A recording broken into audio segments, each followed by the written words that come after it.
કુતિયાણા નગરપાલિકાની 24 સીટમાંથી સમાજવાદી પાર્ટીને 14 સીટ મળતા કાંધલ જાડેજાનો દબદબો યથાવત રહ્યો, જ્યારે ભાજપને 10 સીટ મળતા ઢેલીબહેનને મોટો ફટકો પડ્યો। ઉલ્લેખનીય છે કે ઢેલીબહેન 1995થી કુતિયાણા નગરપાલિકાના પ્રમુખ હતા, આમ તેમના એકચક્રી શાસનનો અંત આવ્યો। બીજી બાજુ રાણાવાવ નગરપાલિકાની બેઠક પર સમાજવાદી પાર્ટીનો ભવ્ય વિજય થયો। રાણાવાવ નગરપાલિકામાં સમાજવાદી પાર્ટીની 20 અને ભાજપની 8 સીટ આવી। સૌથી પહેલા તો જે મતદાતાઓએ અમારી કામની અમે લોકો જે કાર્ય કરવા માંગીએ છીએ, વિકાસની જે અમે વાત કરી હતી, એ વાત ઉપર મતદાતાઓએ અમારો ભરોસો કર્યો છે અને આ સામેવાળા પક્ષે જે ગેંગની વાતો હતી એ ગેંગની હાર થઈ છે।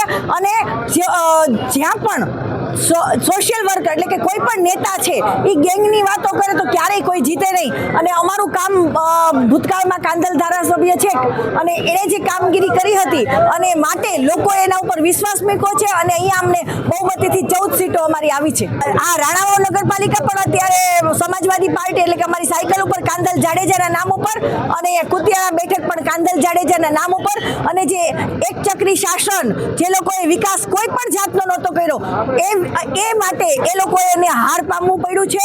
અને હવેના આવતા 5 વર્ષમાં અમારા તરફથી નગરપાલિકા એટલી સરસ રીતે ચાલશે કે લોકોને કોઈ પણ જાતની ફરિયાદ નહીં રહે।